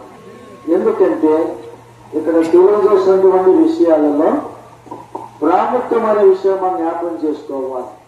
ఈ అధ్యాయములో అక్కడ తటస్థ కోనేరు కలదు. ఆ కోనేరులో నీరు ఉన్నది. ఆ నీరును కలపడానికి ఒక దోత సమయానికి వస్తుంది. ఆ చుట్టూ కూడా 5 మండపాలు ఉన్నాయి. ఆ 5 మండపాల్లో కూడా ఒకే రోగి లేరు. రకరకాల వ్యాధిగ్రస్తులు అక్కడ ఉన్నారు. అయితే ఆ కోనేరు దేనికి సాదృశ్యం అంటే సంఘానికి సాదృశ్యం. దేవుని యొక్క దోత ఆ కోనేరులో ఉన్న నీటిని కదిలిస్తుందంటే దేవుని యొక్క వాక్యం. దేవుని యొక్క దోత అంటే ఎవరు? సేవకులు. అలాంటి సమయంలో ఎలాంటి పరిస్థితులు ఉన్నప్పుడు కూడా దేవుడు అక్కడ ఉన్నవారిని అందరినీ కూడా చూడండి 38 సంవత్సరాల బట్టి పడి ఉన్న వానికంటే ముందుగా దోత ఎప్పుడు వచ్చి నీళ్లు కదిలిస్తుందో అక్కడ ఈయన కంటే ముందు వెళ్ళిపోతున్నా, బాగుపడిపోతున్నా, ఆనందంగా బయటకు వచ్చేస్తున్నా. కానీ ఈ 38 సంవత్సరాలు పడి ఉన్న రోజు అలాగే ఉన్నారు. కానీ అక్కడ ఉన్న 5 మండపాల్లో ఉన్న ప్రతి రోజుని దేవుడు చూశాడు. తరువాత ఆ నీటిని దూత వచ్చి కదిలింపజేసినప్పుడు కూడా దేవుడు చూశాడు. వీళ్ళందరూ కూడా బాగుపడి వెళ్ళిపోతున్నారని చెప్పి దేవుడు చూస్తున్నాడు. కానీ అక్కడ ప్రాముఖ్యమైన వ్యక్తి ఎవరంటే పక్షవాతముతో కలిగినటువంటి 38 సంవత్సరాలు ఎవరు సాయం చేస్తలేదు. ఎందుకంటే ఎవరి మటుకు వారే కంగారు కదా, ఎవరి మటుకు వారే కంగారు. ఇప్పుడు చూడండి, ఇప్పుడు ప్రీబస్ వచ్చిన తర్వాత మగవాళ్ళకి అస్సలు చోటెత్తలేదు, లెక్కన ఇవ్వటం లేదు కూడా. నేనే పైకి వెళ్ళిపోవడం ముందు ఇంకా మగవాళ్ళు ఏమైపోతారు. కానీ అలాగా ఈ యొక్క దేవుని యొక్క దూత చేసినటువంటి పని ఎవరు చూస్తున్నారంటే దేవుడు చూస్తున్నాడు. తర్వాత ఈ 38 సంవత్సరాల బట్టి కూడా ఉన్న పడిన రోగి కూడా చూస్తున్నాడు. కానీ సహాయం చేసే వాళ్ళు ఎవరు కూడా లేదు. అప్పుడు యేసు ప్రభువు దగ్గరకు వచ్చి ఎవరైనా పలకరించారు. యేసు వాడు పడి ఉండట చూసి వాడు అప్పటికే బహుకాలము నుండి ఆ స్థితిలో ఉన్నాడని ఎదిగి అప్పుడు అడుగుతున్నాడు, స్వస్థపరచబడగోరుతున్నావు నేను చెప్పంటే, అంటే నీకు విశ్వాసం ఉన్నదా లేదని చెప్పి అడుగుతున్నాడు. అయితే నాకు ఉన్నది కానీ నేను లేచే లోపల కూడా నాకంటే ముందుగా వాడు వెళ్ళి బాగుపడిపోయి వెళ్ళిపోతున్నారు. ప్రభు నాకు ఎవరు సహాయం చేస్తారని చెప్పన్నా. ఇందులో మన ఆధ్యాత్మికంగా అర్థం చేసుకునే విషయం ఏంటంటే, ఇందులో ప్రాముఖ్యముగా నీవు ఎలాంటి పరిస్థితుల్లో ఉన్నా, ఎవరు పట్టించుకోకపోయినా దేవుడు నీ దగ్గరికి వచ్చి పలకరిస్తున్నాడంటే వాక్యము ద్వారాగా పలకరిస్తాడు, లేక దైవజనం ద్వారాగా పలకరిస్తాడు. ఆ వాక్యాన్ని నిర్లక్ష్యము చేస్తే, దైవజనం యొక్క మాట నిర్లక్ష్యము చేస్తే నీవు ఇంకా ఉన్న చోటనే ఇంకా అలాగే బలహీనుడిగా ఉంటామని దానికి అర్థం అవుతుంది. స్తోత్రం చెప్తాము. కానీ యేసు ప్రభు యొక్క గుణ అలా కాదు. ఆయన మాట ఎవరైతే వింటారో, ఆయన వాక్యాన్ని ఎవరైతే గైకొంటారో, ఆయన వైపు ఎవరైతే చూస్తారో విశ్వాసముతో, అలాంటి వారందరినీ కూడా ఎలాంటి పరిస్థితుల్లో ఉన్నప్పుడు కూడా దేవుడు వారిని బ్రతికించడానికి నేను సిద్ధంగా ఉన్నానని ఆయన మనకి ధైర్యాన్ని తెలియజేసుకున్నాడు. స్తోత్రం చెప్తాము. చూడండి, అక్కడ ఎవరు ఉన్నారు? మొట్టమొదటిసారి గుడ్డివారు. ఆ కాలంలో గుడ్డివారు ఉన్నారు, కుంటివారు ఉన్నారు, ఓసకాలు చేతులు. ఓసకాలు చేతులు ఎలా ఉంటాయి చూసారు? ఇప్పుడు ఎవరైనా ఎలా ఉంటాయి? సన్నంగా ఉంటాయి. నేను నా చిన్నప్పుడు పనిచేసినప్పుడు ఒక బ్రాహ్మణ అబ్బాయి కాళ్ళు, ఒక కాలు సన్నంగా ఉండేది, ఒక కాలు మామూలుగా ఉండేది, ఒక చెయ్య కొంచెం బాగుండేది, ఒక చెయ్యి మాత్రం ఈ తొండలాగా ఏలబడుతూ ఉంది. అంటే ఆ చేతుడి పెన్న కూడా తీయలేదు అనమాట.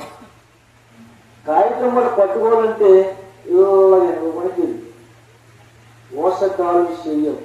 అంటే సన్నంగా, అంటే ఆ నరములకు ఆ ఎముకలకు బలము తక్కువగా ఉంది. అలాంటి రోగులు కూడా అక్కడ ఉన్నారు, గుడ్డివారు కూడా అక్కడ ఉన్నారు. మరి ఈ కార్యక్రమాలు చేసినప్పుడు వారందరూ కూడా బాగుపడి వెళ్ళిపోతున్నారు. ఇప్పుడు అనొచ్చు, ఆనాడు గుడ్డివారిని కుంటివారిని స్వస్థపరిచిన దేవుడు ఈనాడు స్వస్థపరచలేడని చెప్పనుకోవచ్చు. ఈనాడు ఎంతమంది గుడ్డివాళ్ళు లేరు, ఈనాడు ఎంతమంది కుంటివాళ్ళు లేరు, ఈనాడు ఎంతమంది వికలాంగులు లేరు. మరి వాడిని దేవుడు చూడటం లేదా? దానికి ఉన్నటువంటి వెనకాల ఉన్నటువంటి ఆధ్యాత్మిక అర్థం ఏంటంటే, కుంటివారు అనగా వారు దేవుని వాక్యానికి వినాలని చెప్పి రావాలని మనసు ఉంటుంది, కానీ సమాజానికి భయపడో, లేక ఎవరైనా ఏదైనా అంటారేమోనో వారికి నడవడానికి కాళ్ళు ఉన్నా కానీ, చూడడానికి కళ్ళు ఉన్నా కానీ దేవునికి మనకి వస్తుందంటే సమాజము అడ్డు వస్తుంది. వారు అక్కడ బలహీనం అయిపోతారు. గురిటివారు ఉన్నారు. ఆ గురిటివారు కూడా మరి చక్కగా ఇప్పుడు ఆ విషయంలో దాంట్లో నుంచి మనం ఆధ్యాత్మికంగా మనం నేర్చుకోవాలంటే దేవుడు మనకి చక్కని నేత్రాలు ఇచ్చారు, చక్కని అవయములు మనకి ఇచ్చారు. ఈ అవయములు ఉండగాని, ఈ నేత్రాలు ఉండగాని దేవునికే వాక్యాన్ని చదవాలి, దేవునికే వాక్యాన్ని పరిశీలించాలి. యెషయా కాలంలో ప్రజలు ఏమంటారంటే ప్రవక్త ద్వారాగా మనమందరం రండి యెహోవా గ్రంథమును పరిశీలించుకుందామంటారు. వాళ్ళు యెహోవా గ్రంథం అంటే దేవునికి బైబిల్ను పరిశీలించుకుందాం. ఆయనే మన దేవుడు, ఆయన మాట్లాడుతూ ఉంటారు. వాక్యాన్ని పరిశీలించాలి, 10 పద్యాలు చదువుతూ ఉండాలి. ఒకసారి ఏదో నవల చదివేసి పక్కన పెట్టేయడం కాదు, లేక వాక్యాన్ని ఆదివారం చర్చకు వచ్చి మళ్ళా శనివారం దగ్గర తీయపోవడం కాదు. ప్రతి రోజు కూడా వాక్యాన్ని ఎవరైతే చదువుతారో వారికి ఏ నేత్రాలు కాదు, దేవుడు మనకి ఏ నేత్రాలు ఇచ్చాడు, మనకి మనలో ఒక కొన్ని మనోనేత్రము ఉంది కనుక మనోనేత్రం వెలిగించబడ్డాలి. ఈ నేత్రాలతో అందరినీ చూస్తున్నాం, లోకమంతా చూస్తున్నాం, ఎవరు ఏం చేస్తున్నారో చూస్తూ ఉంటున్నాం.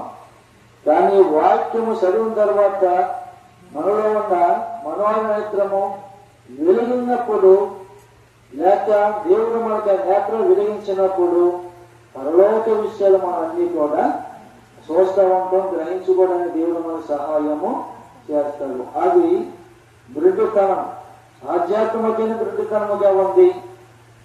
తర్వాత కుంటి వాళ్ళు ఉన్నారు, కుంటి వాళ్ళు నడవలేదు కదా, వాళ్ళకి ఎవరైనా సహాయం చెయ్యాలి. కానీ ఇప్పుడు సత్యంగా మనకి 2 కాళ్ళు ఇచ్చాడు దేవుడు, మందిరానికి రావడానికి, సినిమాలకు వెళ్ళడానికి, లేకపోతే మార్కెట్ చేసుకోవడానికి, ఎన్ని చేసుకుంటాం. కానీ మందిరానికి రావడానికి మాత్రము ఈ కాళ్ళు ఏమైపోతాయి అంటే బలహీనం అయిపోతూ ఉంటాయి. వచ్చే వారం వెళ్దాంలే, లేకపోతే ఆ తర్వాత చూద్దాంలే, మైకులు వినబడుతున్నాయి, ఈ వారానికి ఇంటికంటే వెళ్దాంలే అని ఇలా షాపులు అన్నమాట. అది కుంటితనం. కానీ దేవుడు మనకి ఇచ్చింది ఎందుకంటే సమస్తాన్ని కూడా దేవుని సంతకు మానవుడు రావాలి, దేవుని సంతకు మానవుడు రావాలి. దేవుని సన్నిధికి ఎందుకు వెళ్తాం మనం, ఎందుకు రావాలి అంటే ఆ దేవుని మందిరములో మనకి ఏం కనబడుతుంది, మనకేం కనబడదు. దేవుని మహిమ, దేవునికి స్వరము, దేవునికి వాక్యము మీతో పలికినప్పుడు, విన్నప్పుడు ఆ స్వరాన్ని మీరు ఎప్పుడైతే లోపల తీసుకుంటారో గత దినములన్నీ కూడా బాధలు, వ్యాధులు సమస్తం కూడా ఆదరణిస్తూ ఉంటాయి, ఆధారపడిస్తూ ఉంటాయి. జీవితంలో మనకి మెరుపు కలిగినట్లుగా మనకి ఇస్తూ ఉంటాయి. ఇంకెవరున్నారమ్మా అక్కడ? రమా ఓసకాలు చేతులు చెప్పాం. ఇంకెవరున్నారు ఇక్కడ? రోగులు, ఎంతో మంది రోగులు ఉన్నారు. ఇప్పుడు హాస్పిటల్లో ఉంటున్నారు రోగులు, గృహాల్లో ఉంటున్నారు, లేదా రోడ్డు పక్కన కూడా ఉంటున్నారు, ఫుట్బాల్ మీద కూడా ఉంటున్నారు. కొంతమంది పట్టించుకున్నారు, కొంతమంది పట్టించుకోవటం లేదు. కానీ దేవుడు మాత్రమే మనందరినీ కూడా, నువ్వు ఇంటిలో రోజై ఉన్నా, హాస్పిటల్లో రోజై ఉన్నా, లేదా సమాజంలో ఉన్నా, బంధువుల్లో రోజులై ఉన్నా, ఆయన పట్టించుకుని ఆయన మాట ఎవరైతే లోబడతామో ఆయన వాక్కు ద్వారాగా, ఆయన రక్తము ద్వారాగా మనకి సంపూర్ణమైన స్వస్థతనిచ్చి వాడు చేస్తే గొప్ప దేవుడై ఉన్నాడుగా స్తోత్రం చెప్తామని. హల్లెలూయా. అందుచేత అక్కడ ఇంకేముంటుందంటే అక్కడ యేసు నీవు లేచి నీ బరువెత్తుకుని నడవమని వానితో చెప్పగా వెంటనే వాడు స్వస్థత పొందుకొని తన పరుపును ఎత్తుకొని నడిచాడు. అంటే ఆ శక్తి ఎవరిచ్చారు? అది అక్కడ ఉన్న బాగైపోయిన రోగులు ఎవరిచ్చారు? ఆయనకి వారు ఎవరి వెళ్ళిపోతున్నారు, నా మధ్య నేను అయిపోయాను, నేను ఆడుకోవడానికి. ఎందుకంటే నేను బాగుండే చాలు, నాకు ఆరోగ్యం ఉంటే చాలు, పక్కోళ్ళ సంగతి నాకెందుకు, పక్కోళ్ళ సంగతి నేను ప్రార్థన చెయ్యాలా, నా కుటుంబము నేను ప్రార్థన చేసుకుంటే చాలు అనే భావం కాకుండా ఆ మిగతా రోగులందరూ కూడా బాగైపోయి వెళ్ళిపోయిన వారి వల్ల మనం ఉండకూడదు. యేసుక్రీస్తు వారు మనము వ్యాధిగ్రస్తులు పలకరించి కొన్ని ఆదరించిన మాటలు చెప్పి వారికి స్వస్థత కలిగించేటట్లుగా దేవుని గురించి ప్రార్థన చెయ్యాలి. స్తోత్రం చెప్తాము. హల్లెలూయా. అందుచేత ప్రతి ఒక్కరము కూడా ఆ వ్యాధిగ్రస్తుడు యేసు ప్రభు పలికిన తర్వాత శక్తి వాయులో ప్రవేశించిన తర్వాత ఆ 38 సంవత్సరాల మట్టి కూడా ఎవరి కోసమైతే కనిపెట్టాడో, ఏ దేవుడైతే బాగు చేస్తాడని చెప్పి ఆలోచించాడో ఆ దేవుడే స్వయంగా వచ్చి ఆయన పలకరించి బాగు చేసి నీ పడుకున్నప్పుడు నువ్వు వెళ్ళినప్పుడు ఆయన వెంటనే వెళ్ళిపోయాడు. నేను స్తోత్రం చెప్తాము. ఎందుకంటే మనకి కూడా అంత విశ్వాసము కావాలి. ఇప్పుడు ఆ విశ్వాసం లేదు.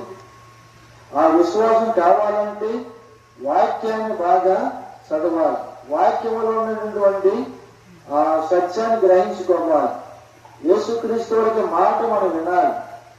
ఎందుకంటే మనుషుల మాట ఎక్కువ వింటారు, దేవుని మాట వినరు. దేవుని మాట వింటే మనుషుల మాట కంటే బలమైనది, శ్రేష్టమైనది. మనుషుల మాట వినాలి సమయాన్ని బట్టి ఒక్కొక్కసారి, కానీ వాటికంటే జ్ఞానము గల మాట, కొండలాంటి మాట, కోటలాంటి భద్రత దేవుడు మనకి ఇస్తాడు. దేవుని స్తోత్రం చెప్తాడు. హల్లెలూయా. చూడు, లూకా సువార్తలో 13:10 చదవండి. విశ్రాంతి దినమున ఆయన యొక్క సమాజ మందిరములో బోధించుతున్నప్పుడు 18 ఏండ్ల నుండి బలహీనపరచు దయ్యము పట్టున ఒక స్త్రీ అచ్చట ఉన్నది. ఆమె నడుము వంగిపోయి ఎంత మాత్రము చక్కగా నిలవలేకుండా ఉన్నది. మీ బంధువుల్లో కానీ పెద్దల్లో కానీ ఎవరైనా బాగా పెద్దవారు వంగి నడిచిన వారు ఎవరైనా ఎరుగుతారా? మీరు ఎవరైనా తెలుసా? మా తాతయ్య గారు వాళ్ళ తల్లి గారు గంగమ్మ గారు అని ఉండేదో కాదు ఏమో, తాతయ్య గారు తల్లి, మా తాతయ్య గారు తల్లి గారు బాగుండేది. ఆవిడ నడు వంగిపోయి ఒక కర్ర చేతితో పట్టుకొని ఇంచుమించు ఆ ఈ తల ఇక్కడ దాకా వంగు నడుతూ ఉంది కదా.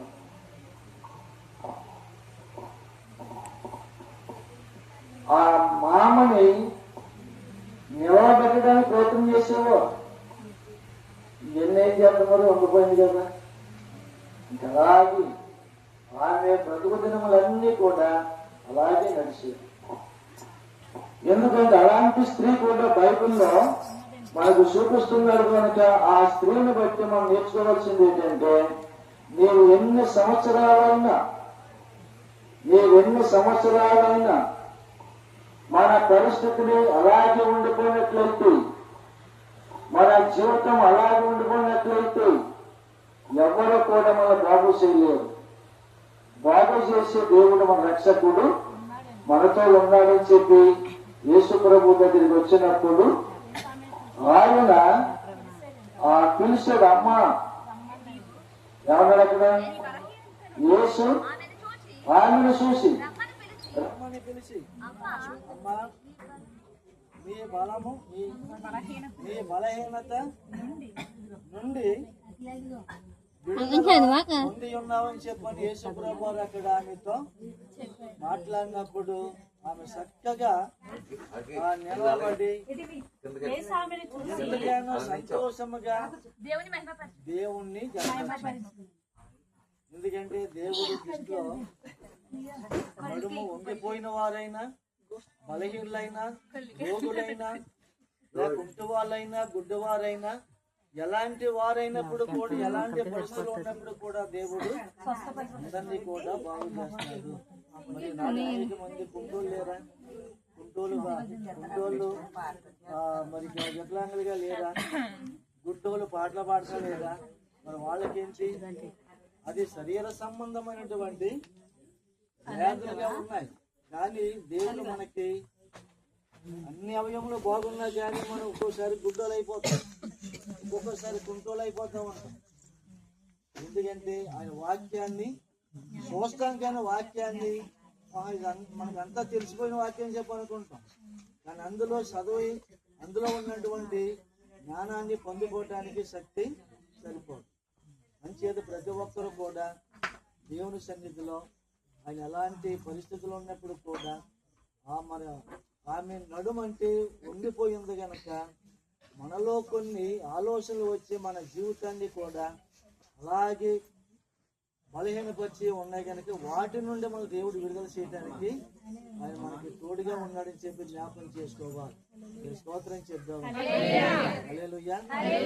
అందుచేత ప్రతి ఒక్కరము కూడా ముందుగా ఇచ్చిన వాక్య సందేశాన్ని బట్టి, ఈ సమయంలో మరి ఇచ్చినటువంటి వాక్యం బట్టి, మరి యొక్క యవన కుమారుడు లోకేష్ మరి గత దినాల్లో కూడా ఎంతో బలహీనంగా ఉన్నప్పుడు కూడా మరి అందరం కూడా ఏం చేసాం? ప్రార్థన చేశాం.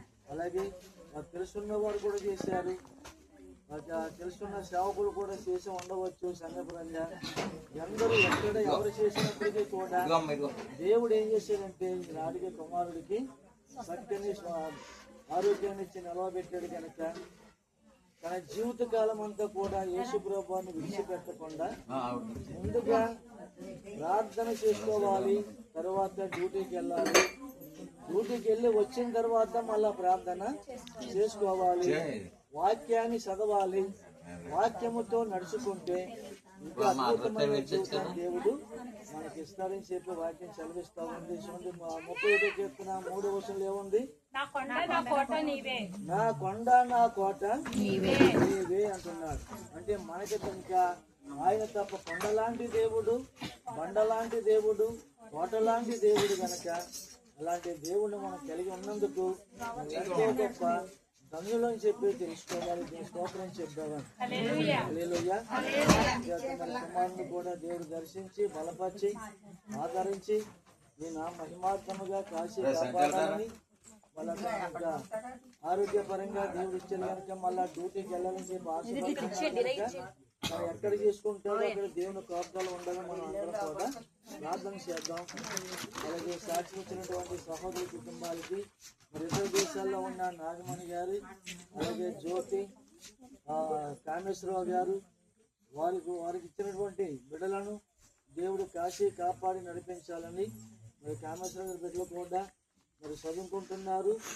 ఆ బిడ్డలను కూడా దేవుడు మంచి జ్ఞానంతో నింపి భవిష్యత్తును కూడా మంచి ద్వారాలు తెరవాలని చెప్పి ప్రార్థన చేయాలి. ఆయన కృపా సన్నిధిని నడిపించాలని, ఆయన బంధుమిత్రులు కూడా వచ్చారు కనుక ఎవరైతే వచ్చారో వారందరినీ కూడా దేవుని కాపుదల అనుగ్రహింపజేసి మహింపరచాలని జ్ఞాపకం చేసుకోవాలి. స్తోత్రం చెప్తామని. కొద్ది నిమిషాలు ఈ కుటుంబం గురించి ప్రార్థన చేద్దాం. సూర్యం గారి కుటుంబం గురించి కూడా ఒకసారి అందరూ కూడా ప్రార్థన చేయండి. మీ యొక్క 2 చేతులు కూడా కుటుంబం సాపి బిడ్డ మధ్యలో కూడా కొద్ది నిమిషాలు ప్రార్థన చేయండి. కొద్ది నిమిషాలు. సంఘ ప్రార్థన ఎంతో బలమైనది.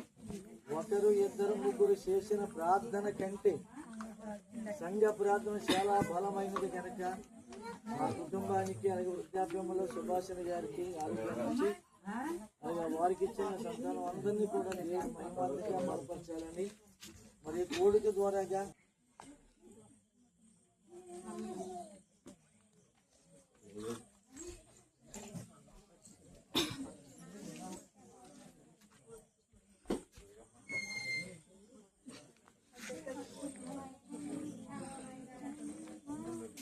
ప్రార్థన చేద్దామండి. ప్రార్థనలు ఏకీపించండి. ప్రార్థన చేసుకుందాం. మహోన్నతుడా, ప్రేమ గల తండ్రి, సర్వాధికారి, సకలాశీర్వాదములకు రక్షణకర్త, నీకు వందనాలు, స్తోత్రములు. ఈ రాత్రి కాల సమయంలో ప్రభా దైవజనులు ఆహ్వానించుకొని సంఘాన్ని పిలిపించుకొని దేవుడు ఎంతో మేలు చేశారని, కుమారుడు విషయంలో గొప్ప కార్యం చేశారని, ఆయన కృప తోడుగా ఉంచి నడిపించినందుకు కృతజ్ఞతగా రాత్రి కోడికని ఏర్పాటు చేసుకుని ఉన్నారు ప్రభా. ఆ బిడ్డలు కూడా దీవించండి. దైవజనులుగా మాకు ఇచ్చినటువంటి ఆతిథ్యాన్ని బట్టి దీవించి ఆస్వాదించండి. మరి అందరికైతే వారు ఏర్పాటు చేసుకున్నారు అందరినీ కూడా మహిమార్థంగా బలపరచండి. ఈ రాత్రికాల సమయంలో వారి యొక్క కోడిక నిమిత్తమును మీ నామాన్ని బట్టి ఎంతైతే వారు వెల చెల్లించారు అంతకంటే అద్భుత రీతిగా నీ కృప దయచేయండి.